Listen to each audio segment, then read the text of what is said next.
한 시간 자고서는 한시가 좀 안 돼서 깨서 수면제를 먹고 자는데도 그래가지고 엎치락 뒤치락 하다가 3시쯤 나와서 한 1시간쯤 기도하고 그러고 들어가서 또 한 1시간쯤 눈 붙였다가 또 일어나가지고서는 여기까지 왔어요.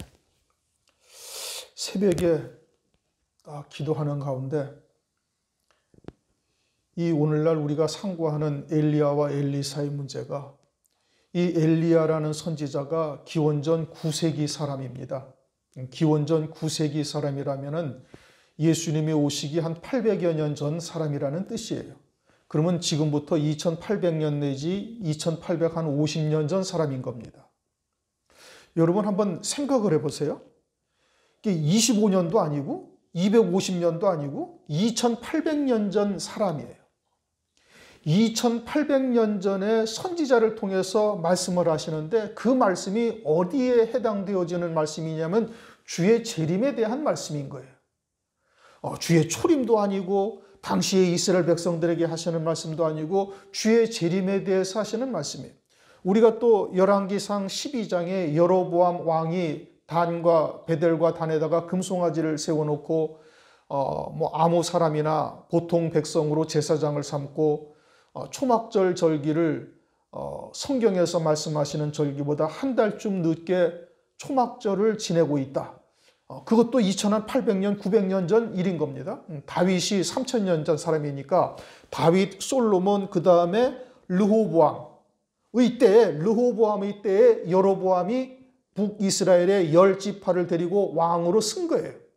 그러니까 다윗이 40년 통치를 했죠. 솔로몬이 40년 통치를 했죠. 그리고 르호보암 때 이와 같은 사건이 벌어지고 그 북이스라엘의 여로보암이 그와 같이 이제 한 달쯤 늦게 초막절이라는 절기를 지키면서 금송아지를 만들어 놓고 단과 베델에다가 금송아지를 만들어 놓고 한단 말입니다. 그것도 거의 한 3000년, 2800년 전 일인 거예요.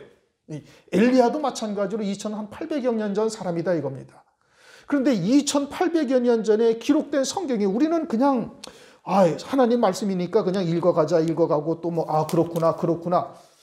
우리의 시각으로 바라보는 것이지 여러분 2800년이라는 이 시간적인 간격을 두고서 그 전에 하나님이 기록하신 말씀이 어떻게 오늘날 영적인 상황을 정확하게 묘사하고 계시고 이 말씀을 오늘날 우리들에게 거울로 여러분 고린도전서 11장을 한번 보십시다. 고린도전서 10장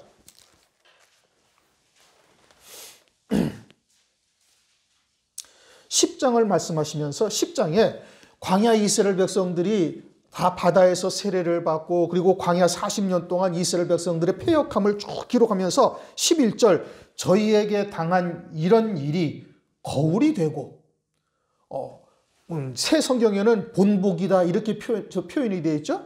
우리를 비춰볼 수 있는 거예요. 그들을 통해서 광야 이스라엘 백성들을 통해서 오늘날 우리들에게 교훈이 된다는 거예요. 이 마지막 때를 살아가는 우리들에게 그것이 교훈이 되고 2800년 전 광야교회는 4000년 전인 겁니다. 거의 4000년 전 모세 시대죠. 그러니까 한 4000년 전에 기록된 말씀이나 2800여 년 전에 기록된 말씀이나 이것이 다 오늘날 우리들에게 주시는 하나님의 말씀이라는 것이니 이게 얼마나 기가 막힌 일이에요, 여러분.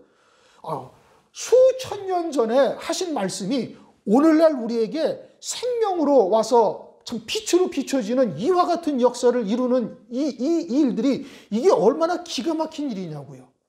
오늘날 추수감사절이라는 절기를 가지고서 성경에서 말씀하시는 초막절보다 한 달쯤 늦게 그것을 지킬 것을 이미 3000년 전에 아시고 이미 3000년 전에 하나님께서는 성경에 그것을 기록해 놓으시고 말세를 사는 우리들 3000여 년이 지난 오늘날이 우리들을 그것을 보면서 소름 끼치게 소스라치게 놀랄 수밖에 없는 것이 하나님의 말씀이란 말이에요. 그래서 하나님의 말씀은 영원한 생명의 말씀이랍니다. 시공간을 초월하는 영원한 생명의 말씀이 된다고 성경에서 말씀하고 있는 거예요. 그렇게 아브라함이 걸어갔던 그 길이 오늘날 우리에게 생명이 되는 것이고, 아담이 걸어갔던 발자취가 오늘날 우리에게 영생의 빛을 비춰주고 있는 생명의 말씀이 되는 거예요. 하나님은 시간과 공간의 제약을 받지 아니하신다는 거예요. 그리고서는 엘리야를 통해서 내일 모레면 재림하실 그리스도를 맞이할 이와 같은 시대를 살아가고 있는 우리들에게도 또 똑같은 생명의 말씀을 우리에게 비춰주고 있는 거예요. 참 빛을. 그러니까 이런 것을 우리가 가만히 생각을 해본다면 이거는 여러분 정말 자다가도 벌떡 일어날 일이고요. 막 온몸에 소름이 돋을 이와 같은 일이 얼마나 정밀하게 정확하게 그리고 마지막 때 이루어질 일들을 성경에 기록해 놓으시고 우리로 하여금 생명의 길이 무엇인지를 알게 하신다. 이건 정말 기가 막힌 일인 겁니다. 우리는 이 마지막 때 4,000년 전, 5,000년 전 사람들이 걸어갔던 발자취를 그냥 성경을 보면서 아 그렇구나 하는데 이것이 이렇게 간단한 말씀이 아니다 이겁니다. 성경이 어떻게 쓰여졌는가는 이미 이제 우리가 지난번에도 한번 우리 체리하고 채연이하고 할 때도 말씀했죠. 성경이 거의 1600년 동안에 걸쳐서 쓰여졌어요. 1600년. 16년이 아니고 160년에 걸쳐서 쓰여진 것도 아니고 1600년 동안에 걸쳐서 모세로부터 시작해서 사도 요한까지 1600년이라는 시간을 통해서 30명이 넘는 선지자들을 통해서 각기 다른 시대에 다른 환경에 사는 자들에 의해서 성경이 기록되어져 있는데 모든 성경의 초점은 딱 하나, 예수 그리스도인 거예요. 그거 외에 다른 게 없어요. 이게 얼마나 기가 막힌 일이에요. 그리고는 그것이 우리에게 생명의 말씀이 되어져서 우리들로 하여금 그 말씀을 통해서 마지막 때 재림하실 그리스도를 맞이할 신부의 자리까지 설 수 있도록 우리를 인도하고 계신다 이겁니다. 그러니까 이 성경의 말씀이라는 것이 정말 신묘막측한 것이고 이 말씀을 통해서 그러한 하나님의 하늘에서 이루시는 구원의 세계를 2800년 전에 있는 사람을 통해서 기록해 놓으셔가지고 이것이 감추어지고 읽지를 못하는 거예요. 깨닫지를 못하는 거예요. 그러다가 마지막 때 와가지고 이것이 쫙 드러난단 말이에요.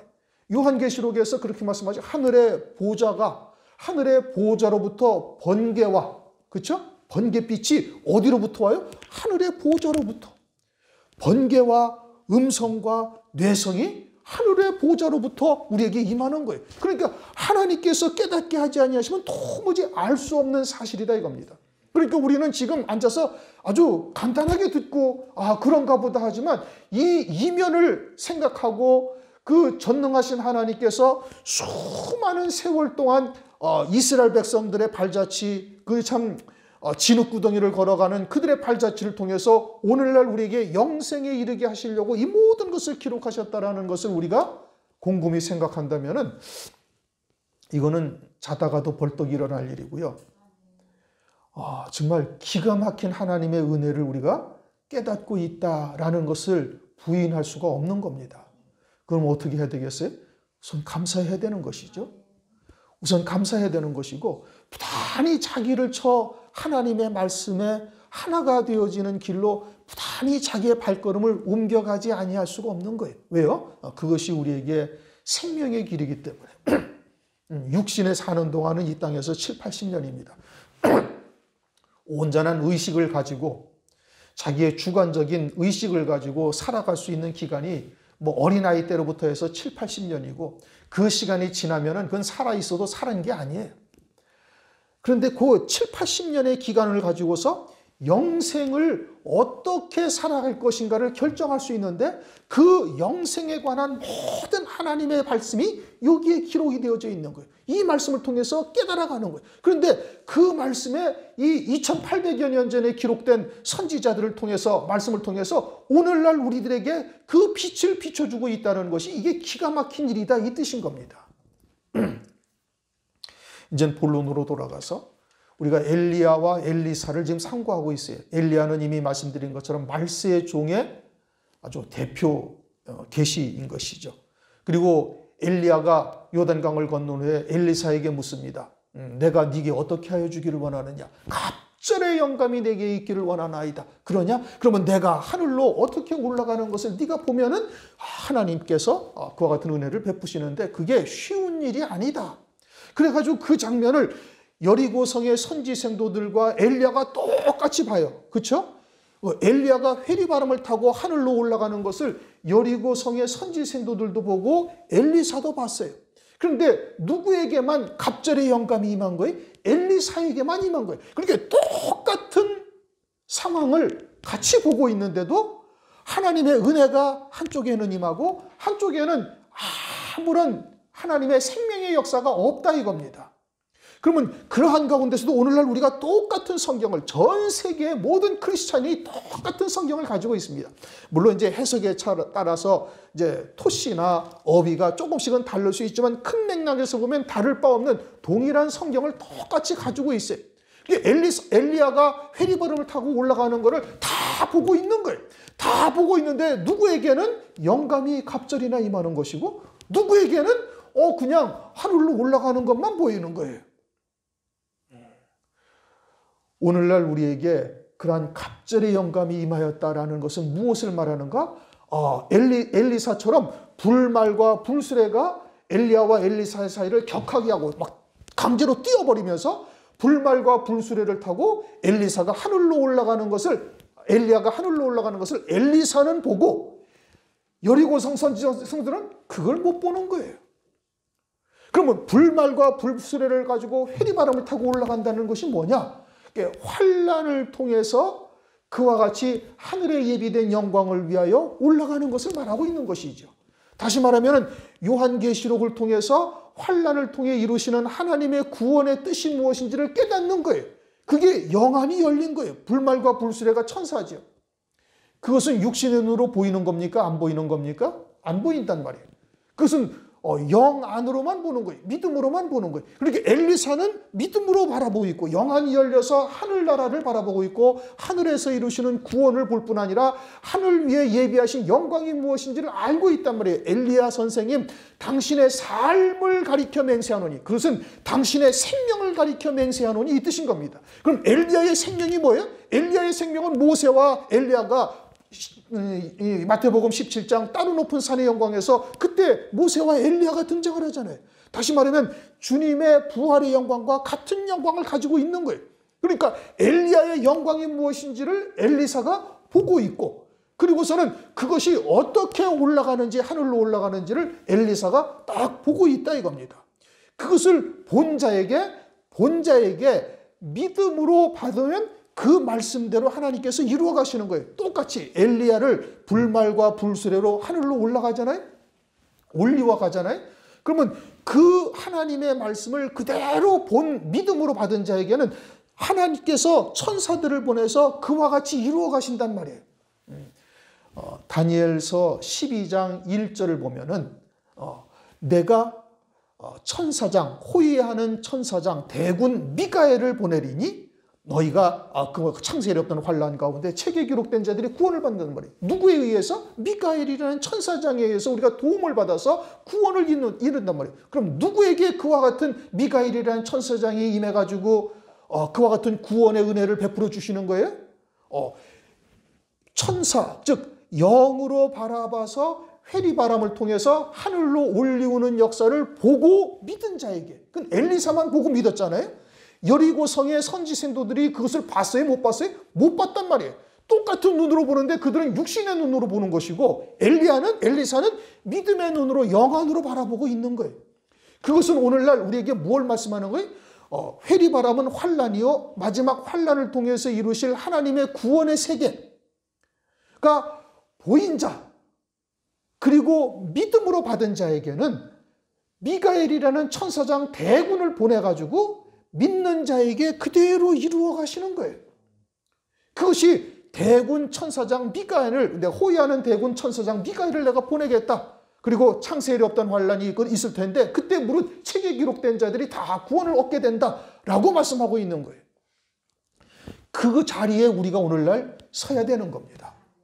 그렇게 말씀을 통해서 그와 같은 하늘에서 이루시는 구원의 세계가 무엇인지를 확연하게 봐야 되고 이제는 믿어야 되는 거예요. 믿는데 요한일서 1장 1절 태초부터 있는 생명의 말씀에 관하여는 우리가 들은 바요, 본 바요, 주목하고 손으로 만진 바라.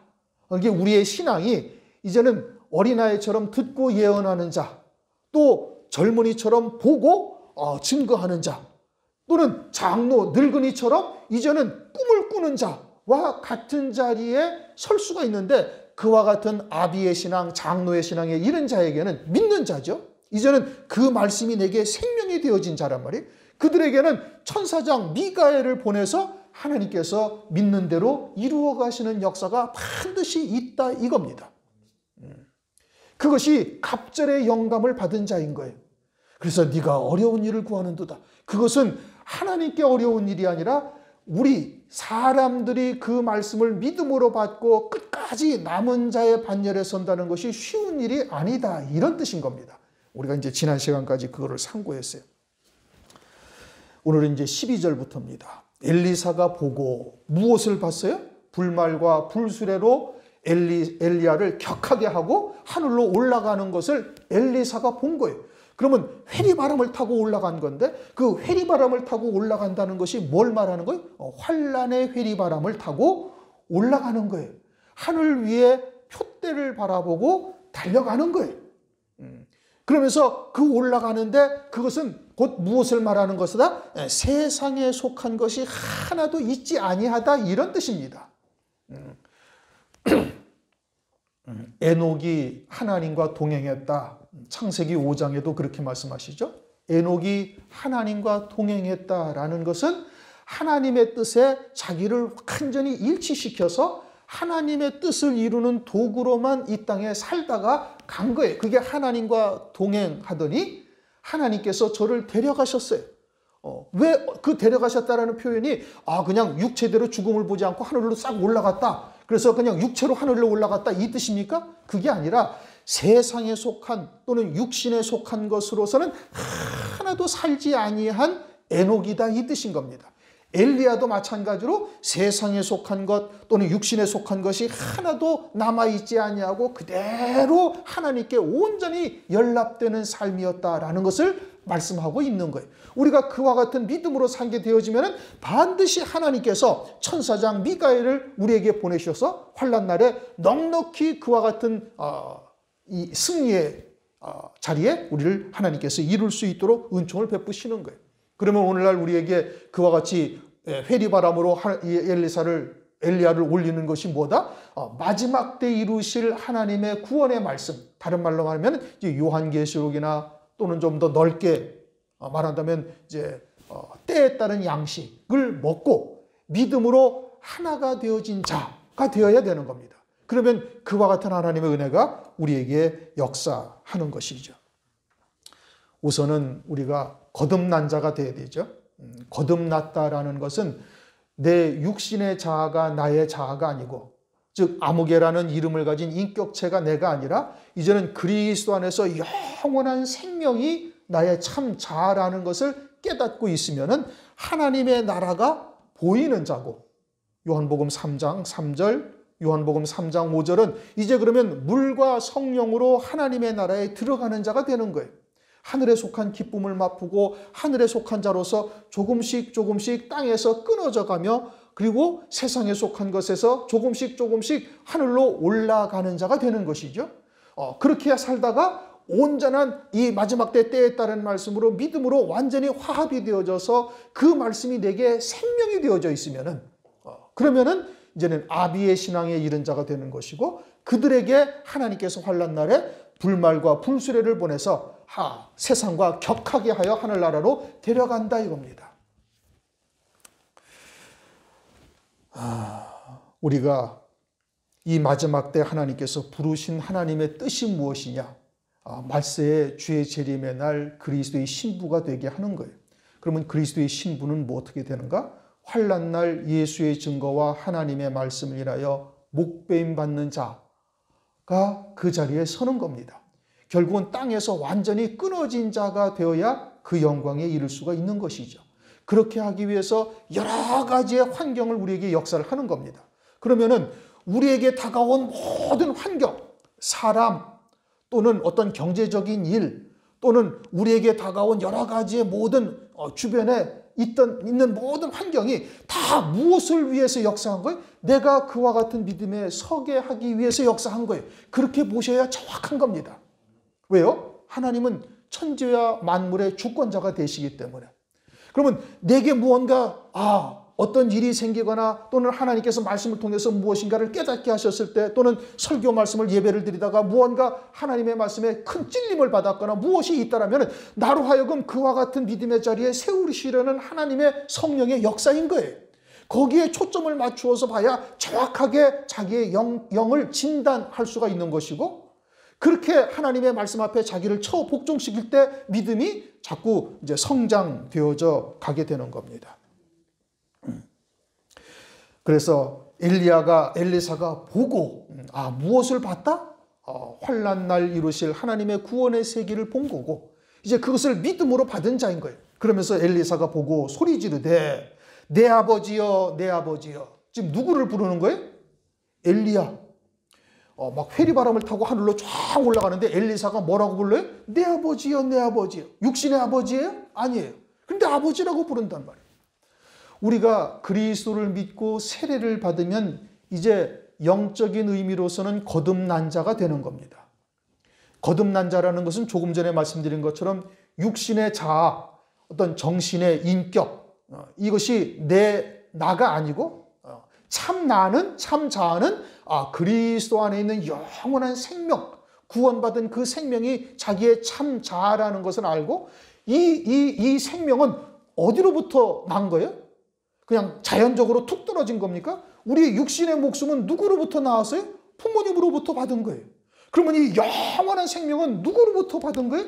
하나님이 낳으신 거예요. 왜요? 하나님만이 영원히 살아계신 생명의 하나님이 되는 것이고 그 영원한 생명은 피조되거나 할 수가 없어요. 그냥 그것은 나야 되는 거예요. 우리 육신의 목숨도 나야지 이건 만들어질 수가 없단 말씀이에요. 그래요? 안 그래요?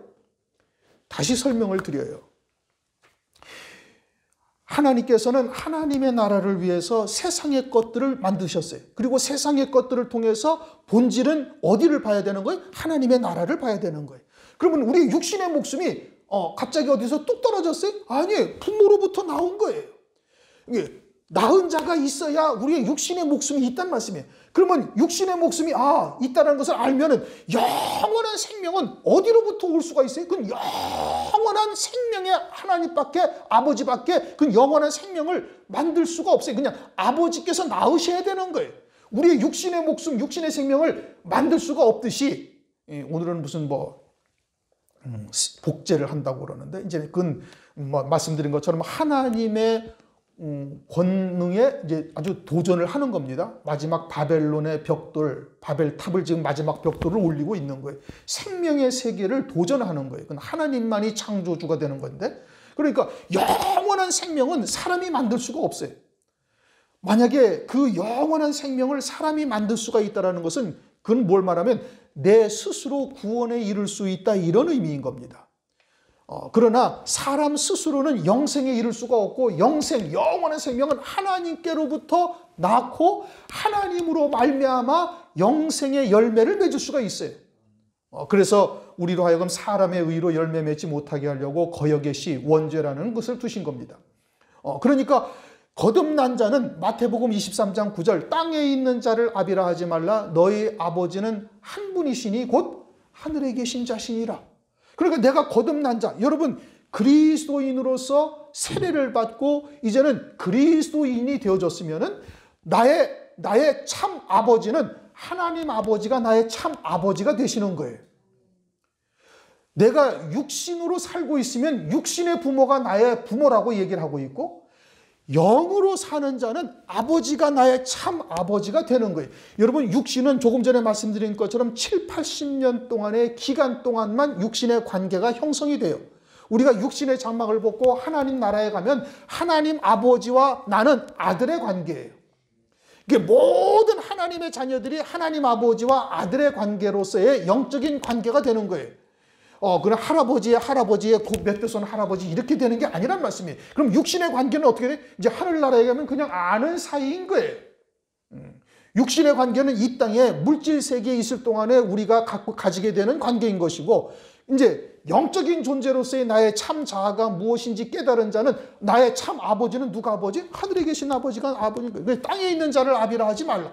그러면 가정을 다 파괴하고 전부 다 나와서 교회 안에서 집단 생활해라 이런 겁니까? 아니란 말씀이에요. 내가 참 자아가 무엇인지 나의 정체성이 무엇인지를 바르게 깨닫고 먼저 그의 나라와 그의 의를 구하는 자가 되라는 뜻인 겁니다. 그러면 우리의 참 아버지는 하나님의 아버지신데, 그런데 지금 누구를 아버지라고 불러요? 엘리야를 내 아버지요, 내 아버지요 부른단 말이에요. 그럼 왜 그래요? 엘리야가 하나님으로부터 자기의 참 생명이 무엇인지를 깨달은 거예요.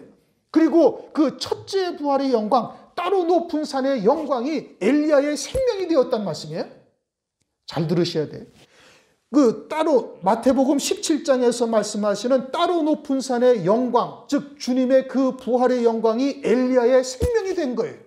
그리고 엘리야의 생명이 된 그 생명을 엘리야에게 주신 말씀을 통해서 엘리사가 딱 받은 거예요.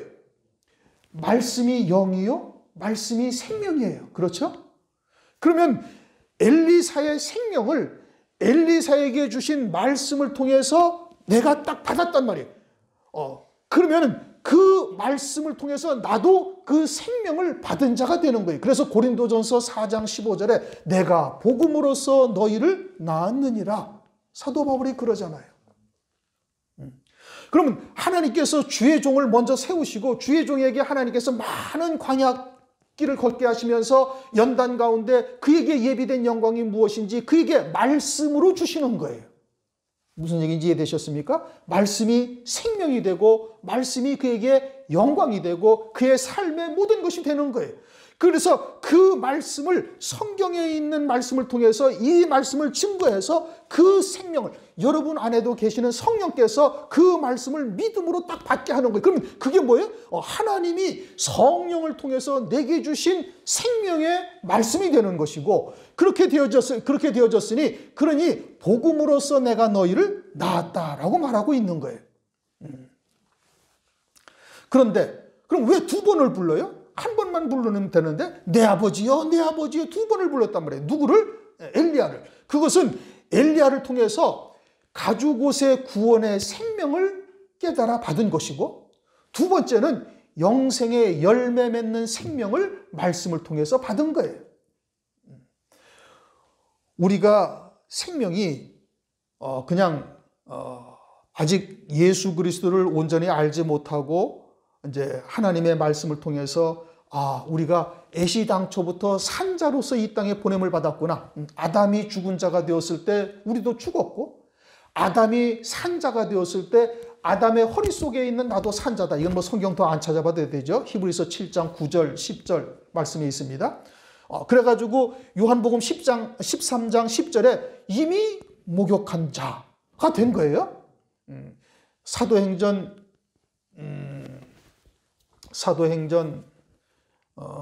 10장, 요한복음 13장 10절이죠. 사도행전 10장을 보면은 베드로가 이제 고넬료에게 보낼 때 부정한 짐승들을 보이시면서 하나님께서 뭐라면 내가 이미 깨끗게 한 것을 너는 속되다 하지 말라. 그래서 이방인인 고넬료, 유대인도 아닌 이방인의 고넬료의 영도 하나님께서 이미 깨끗게 하셨다. 이게 산자라는 뜻이에요. 그러니까 그 산자가 무엇인지를 말씀을 통해서 믿으면은 그 생명이 내게 있는 것이 되는 것이고 그 생명을 받았다 이겁니다. 무엇을 통해서? 말씀을 통해서 먼저 된 자에게. 그 다음에 또 뭐가 있어요? 골로새서 1장 6절 참으로 은혜를 깨달은 날로부터 열매를 맺어 자라는도다. 그러면 생명을 받을 때는 갓난 아이와 같은 거예요. 이게 갓난 아이가 젖을 먹고 이제는 이유식을 먹고 그리고는 양식을 먹으면서 어떻게 돼? 자라나가야 된단 말이에요. 그래서 열매를 맺어 영생의 열매를 맺어 자라나가는 그와 같은 생명을 또 받은 거예요. 그것이 내 아버지여 내 아버지여 두 번을 부른 것을 말씀하고 있다 이겁니다. 요한복음 1장 50절을 보면은 예수께서 대답하여 가라사대 내가 너를 무화과 나무 아래서 보았다 함으로 믿느냐? 이보다 더 큰 일을 보리라. 그렇게 말씀하시잖아요. 무화과 나무 아래서 봤다는 것은 뭐예요? 무화과 나무 아래서 무화과로 침하고서 죽은 자 되었을 때 창세기 3장 8절 이하의 사건인 겁니다. 그때 내가 너를 봤다. 그러나 네가 이것으로 그러나 이보다 더 큰 일을 보리라는 것은 가죽 옷을 지어 입으신 것보다 더 큰 구원의 역사, 성령으로 열매 맺게 하시는 역사를 그리스도를 통해서 보게 될 것을 말씀하고 있는 것이죠. 지옥에서 천당 가는 구원만도 어마어마한 하나님의 은혜죠. 그러나 하늘나라에서 영생의 열매를 맺되 하나님의 영광에까지 이르러서 그리스도와 함께 후사가 된다는 것, 이거는 더 말할 수 없는 큰 일이다 이겁니다. 그래서 이보다 더 큰 일을 보리라 말씀하고 있는 것이죠. 우리가 그와 같이 두 생명을 받은 겁니다. 만약에 첫 번째 생명인 가죽 옷의 구원을 알지 못한다면 우리가 이 땅에서 하는 모든 신앙생활이 다 헛것이 되는 거예요. 일반적으로 이 지옥의 권세, 사망의 권세를 이기지를 못한 교회들이 대부분이죠. 그래서 걸핏하면은 죄 지으면 지옥이다, 뭐 어떻게 하면 지옥이다, 뭐 이와 같은 말이 강대상에서 나온다라는 것은 아직 사망의 권세가 깨뜨려지지 않은 것이고 창세기 3장의 가죽 옷의 구원을 알지를 못하는 거예요. 멜기세덱이 누구인지 깨닫지를 못하고 있다 이 뜻인 겁니다. 그러면 그러한 상태에서 신앙생활은 어떻게 해요? 하늘나라 가기 위해서 하는 거예요. 천당 가기 위해서. 그러면 예수님이 이미 이루어 놓으신 구원을 믿지 못하고 내가 열심히 신앙생활을 잘하고 철저히 회개하고 성결한 삶을 살아서 천당 가겠다라는 것은 예수님이 이루신 구원을 불신하는 거예요. 무슨 얘기인지 이해가 되셨습니까? 그건 불신앙이에요.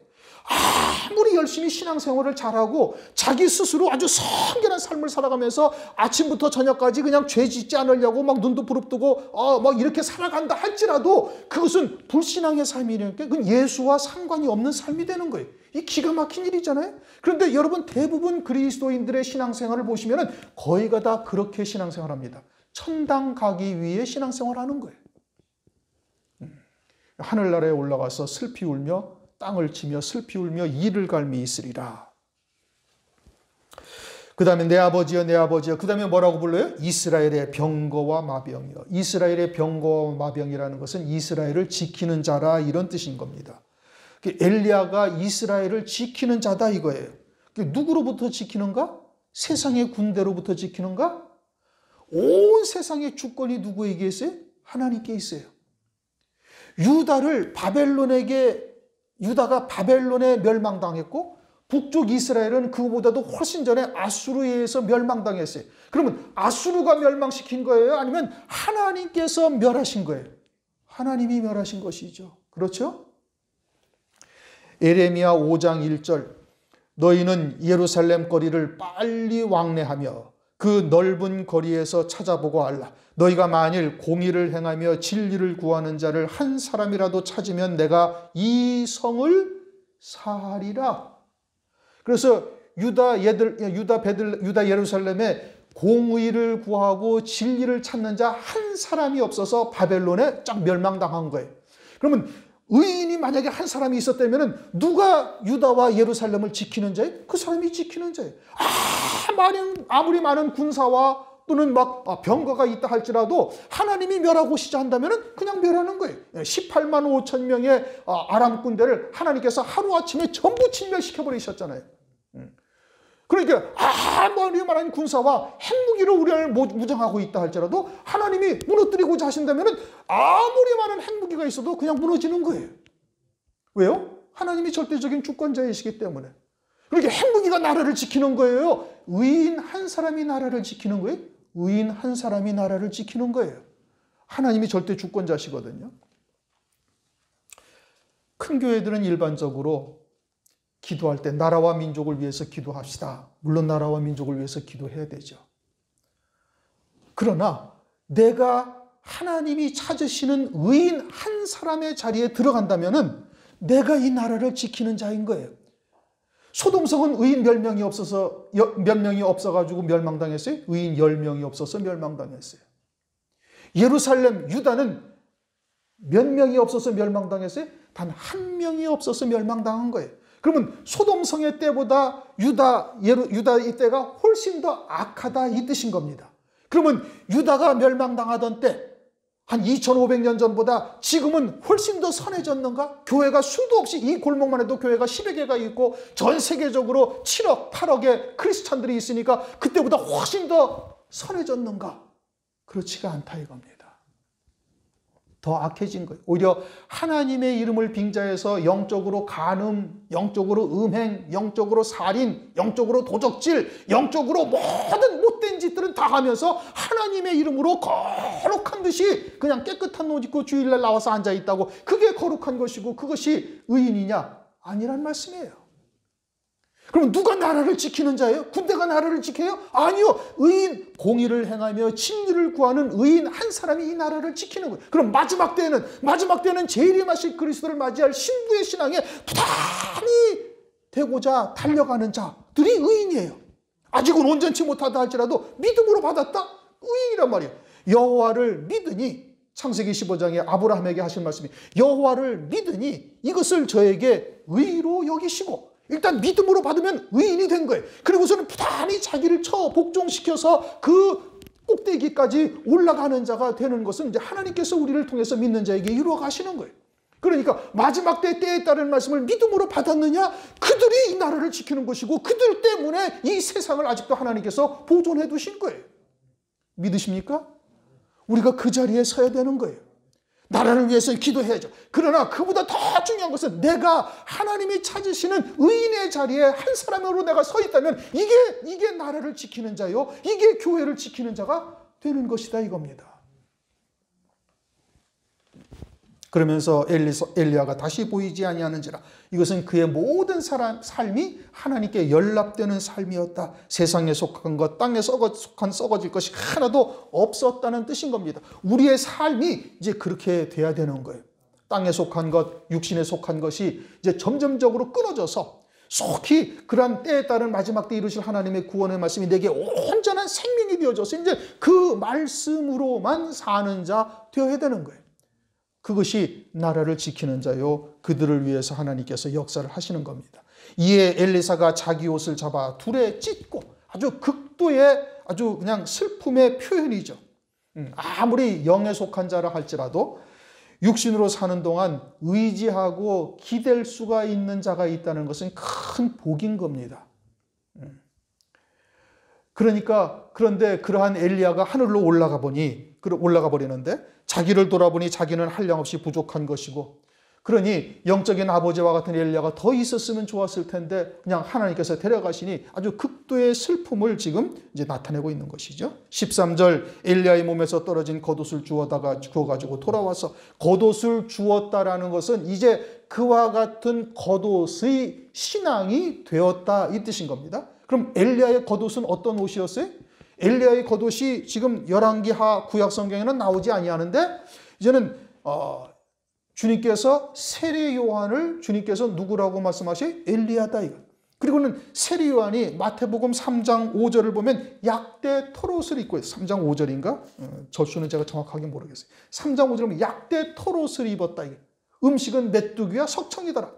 약대 털옷이라는 것을 통해서 이 겉옷을 주었다? 그러면 그 약대 털옷의 신앙이 무엇이다? 이제 지난 시간에 설명을 드렸어요. 사막의 뜨거운 기운을 그 속에 있는 물주머니로 며칠을 넉넉히 이기며 건너가듯이 이 뜨거운 환란의 바람을 아주 영생하도록 솟아나는 진리의 생수의 말씀으로 능히 이기는 자 되는 것. 이게 약대 털옷을 겉옷의 신앙이다 이겁니다. 그러면서 약대 겉옷을 가지고 물을 치며 가로되 엘리야의 하나님 여호와는 어디 계시나이까? 하나님이 어디 계시냐고 지금 엘리사가 막 부르짖고 있죠. 막 겉옷을 가지고 물을 팍팍 치면서 하나님은 도대체 어디 계십니까? 라는데 하나님은 어디 계시나요? 그 말씀이 하나님이신 거예요. 약대 털옷과 같은 신앙의 말씀이 곧 하나님이시고 그 말씀을 가진 자는 하나님이 함께하고 계시는 거예요. 다시 말하면 환란을 통해서 이루실 하나님의 구원의 말씀을 깨닫고 믿음으로 받은 자는 환란을 능히 이기는 자가 되는 것이죠. 다니엘의 세 친구와 같이 그리 아니하실지라도 우리는 왕의 신상에게 절하지 않겠나이다. 다니엘서 3장을 보면 다니엘 세 친구가 7배나 뜨거운 풀무불에다가 막 집어넣는다고 그러는데도 너 지금이라도 저 금신상에 절하면 너 살려줄게. 아니요. 하나님께서는 우리를 구원하실 것이고 그리 아니하실지라도 나는 금신상에게 절하지 않겠나이다. 왜요? 나를 그 금신상 절하지 아니함으로 풀무불에 들어간다면 나는 첫째 부활의 영광 어린 양이 안에 그리스도의 시음으로 세우시는 하나님의 이 놀라운 은혜 가운데 내가 들어간 자니 절대 금신상에게 나는 절할 수 없나이다 하고 들어간단 말이에요. 그와 같이 환난이 우리에게 첫째 부활의 영광 어린 양이 안으로 세우시는 하나님의 놀라운 사랑인 것을 깨달았으니 절대 짐승표를 받고 짐승에게 굴복할 수가 없는 것이죠. 그 믿음으로 사는 자는. 그게 약대 토롯을 가지고 물을 딱 치는 거예요. 하나님은 누구와 함께 계시? 그 말씀과 함께 계시는 거예요. 그래서 물을 치매 물이 이리저리 갈라지고 엘리사가 건너요. 그래서 물을 치니 물이 이리저리 갈라졌다. 여호수아서 5장인가를 보면은 요단강을 딱 건널 때 제사장이 어떻게 건너요? 법궤를 메고, 그렇죠? 법궤를 메고 요단강 물이 막 창이라고 범람할 때 발을 물에다가 딱 담그자 요단강 물이 쫙 갈라져서 저쪽 아르논 변방에서 딱 섰버렸다. 그렇게 말씀하시죠. 그 말씀의 법궤를 메고 들어갈 때 요단강 물이 갈라지는 거예요. 그와 같은 약대 토롯의 신앙으로 딱 무장이 되어진 자에게 요단강 물이 이리 치고 저리 치니 요단강 물이 쫙 갈라지더라. 오늘날 우리가 어떻게 고난, 연단, 또 다가올 환난을 어떻게 능히 이기는 자가 되는가? 그냥 고난만 물러가게 해달라, 환난만 비껴가게 해달라, 이게 아니고 당당하게 믿음으로 맞설 수 있는 자가 되어야 되는 거예요. 겉옷을 가지고 이리 치고 저리 치니 요단강 물이 갈라지더라. 그걸 말씀하고 있는 겁니다. 약대 토롯의 신앙이 요단강, 즉 순교의 강을 능히 건너게 하는 역사가 나타나게 합니다. 말씀이 하나님이시죠. 15절 맞은편 여리고에 있는 선지자의 생도들이 저를 보며 말하기를 엘리야의 영감이 엘리사 위에 머물렀다 하고 가서 저를 영접하여 그 앞에 엎드리고. 자, 이 여리고 성의 선지 생도들은 엘리야가 올라가는 걸 봤어요? 못 봤어요? 봤어요. 엘리사와 똑같이 봤어요. 그러나 엘리야는 영안이 열려서 하늘 세계가 보인 것이고 이 선지 생도들은 영안이 열린 것이 아니라 그냥 육신의 눈으로만 본 거예요. 육신의 눈으로만 봤어요. 육신의 눈만 있어요. 그런데 엘리야는 올라가고 엘리사가 그 떨어진 겉옷을 주워가지고 요단강물을 빡빡 치니까 물이 쫙 갈라지는 것을 보고 표적을 보고 이적을 보고 눈에 보이는 나타난 현상을 보고 그 앞에서 바짝 엎드리는 거예요. 그냥 깜빡 죽어버리는 거예요. 은사, 오늘날 예언, 환상, 이와 같은 여러 가지의 표적, 이적 이런 것을 보고 그냥 거기에 깜빡 죽어버린다 이겁니다. 그건 뭘 말하는 거예요? 육에 속한 신앙이다 이 뜻인 겁니다. 그리고는 신앙의 모든 목적을 육신의 눈에 보이는 것에다가 두는 거예요. 그리고 그것으로 하나님이 함께 하신다라고 생각하는 거예요. 그래서 엘리사 앞에 팍 납작 엎드리는 거예요. 뭘로 인해 가지고? 눈에 보이는 표적을 인해 가지고 그 앞에 팍 엎드린다 이겁니다. 이러한 신앙은 오늘날도 세상에 복 받는 것을 보고 하나님의 응답이네. 큰 교회를 보고 여기는 하나님이 함께 하시는 곳이네. 이렇게 말한다 이겁니다. 그들은 육신에 속한 자들이요 육신의 생명을 위해서 신앙생활하는 육에 속한 자, 세상에 속한 자들인 겁니다. 16절 가로되 당신의 종들에게 용사 50인이 있으니 청컨대 저희로 가서 당신의 주를 찾게 하소서. 염려컨대 여호와의 신이 저를 들어다가 어느 산에나 어느 골짜기나 던지셨을까 하나이다. 엘리사가 가로되 보내지 말라. 자, 이들은 뭘 찾으러 가요? 떨어진 육체를 찾으러 가요. 엘리사는 뭘 봤어요? 불말과 불수레를 타고 하늘로 올라가는 것을 본 것이고 이들은 육체가 떨어진 것을 찾고 있어요. 그러니까 똑같은 상황을 보는데 보는 관점이 전혀 다른 거예요. 똑같은 성경을 보는데 보는 관점이 전혀 다르다 이겁니다. 내게 다가온 환경을 똑같이 보는데 전혀 다르게 보는 거예요. 믿음의 사람은 하나님 앞에 영광을 돌리는데 육신에 속한 자들은 그것을 가지고 탄식하며 좌절하고 절망하며 실족하여 넘어지는 자가 된다 이겁니다. 그리고서 이들은 어디에 관심이 있어요? 그냥 육신에만 관심이 있어요. 떨어진 육체. 그러면 이 회리바람이 뭐라고 그랬죠? 환란의 회리바람이란 말이에요. 그러면 환란 가운데 어떻게 하여야 육신을 건사할 건가? 여기에만 관심을 둔다 이 뜻인 겁니다. 환란 가운데 떨어진 육체에만 관심을 두고 있는 선지생도와 같은 이러한 신앙은 장차 있게 되어질 회리바람의 실상인 적그리스도의 환란 날에 어떻게 하면 육신을 건사할 것인가만 생각하다가 결국 짐승표 받고 짐승을 경배하다가 3년 반 동안 잘 먹고 잘 살다가 후 3년 반 하나님의 진노의 심판을 받고 영원히 음부에 떨어져 슬피 울며 이를 갈미 있게 될 자들이죠. 이들은 절대 환란을 이기지 못하는 자들인 겁니다.